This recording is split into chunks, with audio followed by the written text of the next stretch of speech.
नमस्कार दोस्तों। आइए श्री रामचरितमानस के पाठन में आपका फिर स्वागत है। और हम आ गए हैं पेज 26 चौपाई 29 का आज अध्ययन करेंगे। देखिए, हम रामायण का अध्ययन क्यों कर रहे हैं। हमने आपको पहले भी बताया था, जीवन कैसे जीना चाहिए ये हमको सिखाती है भगवत गीता। जीवन में क्या नहीं करना चाहिए ये हमको सिखाती है महाभारत। और जीवन में क्या करना चाहिए ये सिखाती है रामायण। क्या करना चाहिए, कर्म, यानी मनुष्य शर्म कर जो शरीर है ये कर्म प्रधान है। जैसा कर्म करते हैं वैसा शरीर बनता है और अगला जन्म भी उसी पर आधारित होता है। इसलिए सबसे महत्वपूर्ण है कर्म, हमें क्या करना चाहिए, जो हमें श्री रामचरितमानस एक एक चौपाई एक मंत्र की तरह हमको समझाती है। आइए आज इस चौपाई को हम समझते हैं।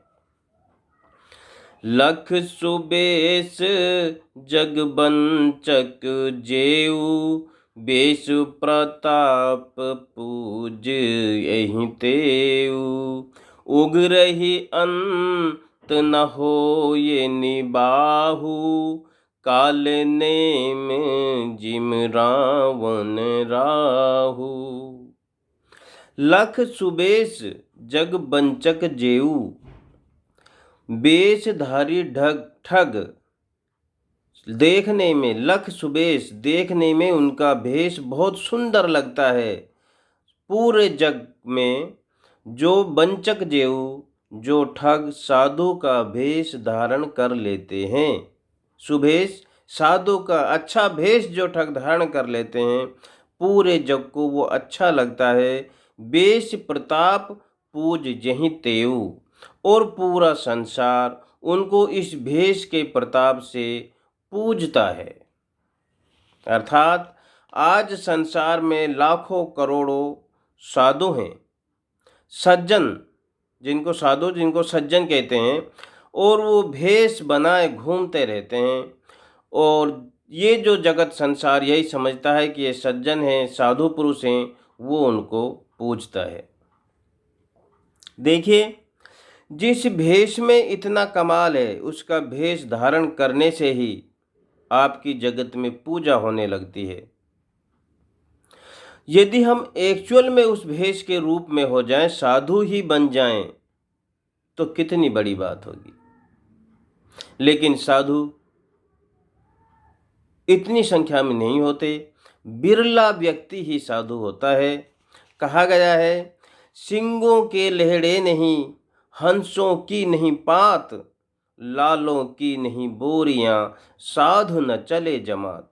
जैसे शेरों के झुंड नहीं होते, हंसों की कतारें नहीं होती, हीरे मोती नगमे नीलम के बोरियां नहीं होती, उसी प्रकार साधु जमात में नहीं चलते, झुंड नहीं होते उनके, जिस तरह आज हमको समाज में दिखाई दे रहे हैं। आज हमारे समाज में बहुत से संत हुए हैं जिनको करोड़ों, जिनके अनुयायी थे, शिष्य थे, और उनको लाखों करोड़ों लोग पूजते थे। ऐसे संत हुए हैं। अभी हमने आपने सबने देखा ही है, जो जनता को ठगने का काम कर रहे थे। लख सुबेश जग बंचक जेऊ, बेश प्रताप पूज यहीं तेऊ। जो बेशधारी ठग हैं और अच्छा साधु का भेष बनाए घूमते रहते हैं, पूरा जगत उनकी पूजा करता है। उग्र ही अंत न होई निबाहु, उग्र ही आखिर में वो नंगे हो जाते हैं, उघड़ जाते हैं। होई निभाऊ, वो ज़्यादा नहीं निभता। ऐसे लोग अंत में पर एक ना एक दिन चौड़े में आ जाते हैं। काल नेम जिम रावण राहु, यहाँ उदाहरण दिया है, जैसे काल नेम, रावण और राहु ये तीनों ओपन में आ गए थे। यानी जो ऐसा ठग का भेष बनाते हैं, आखिर वो ओपन में आ जाते हैं और अपमान का रूप धारण करते हैं। देखिए, यहाँ एग्जाम्पल दिया है रावण। रावण भी अपना असली रूप को बदलकर साधु के भेष में आकर के सीता को ठग कर ले गया था।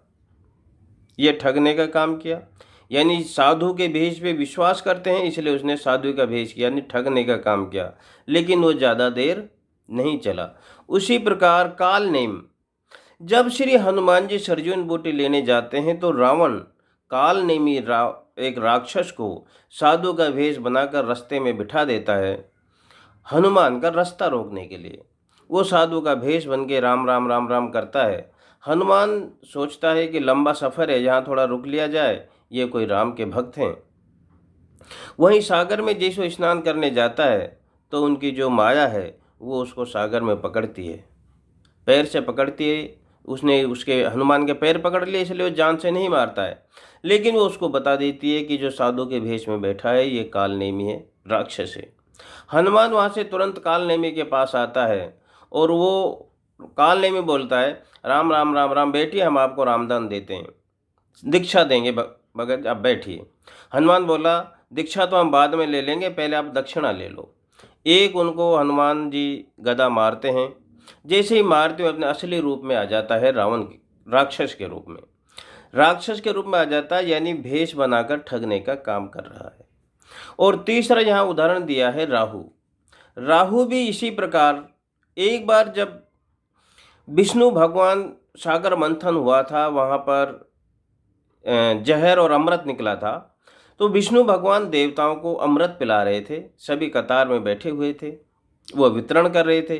तभी एक राहु नाम का राक्षस भेष बदल के देवता का रूप बना के उसी कतार में आके बैठ जाता है और सबकी तरह उसको भी अमृत मिल जाता है। लेकिन ये जब चंद्रमा और सूर्य को मालूम होता है कि ये राक्षस है, वो विष्णु भगवान से शिकायत करते हैं कि ये भेष बना के आया हुआ राक्षस है। तो विष्णु भगवान गुस्से में आकर तुरंत सुदर्शन चक्र से उसका सिर धड़ से अलग कर देते हैं, किंतु तब तक वो अमृत पी चुका होता है और अमृत पीने के बाद कोई मर नहीं सकता।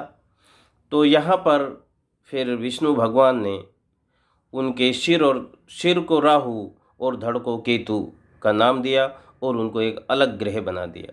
यानी कि आप कितना भी भेष बनाएं लेकिन आपकी असलियत सामने आ जाएगी। यही इसमें बताया कि उग्र ही अंत न होय निभाहु, वो ज़्यादा देर नहीं चलेगा, काल नेम जिम रावण राहु। और एक सिंपल भाषा में हम आपको समझाते हैं।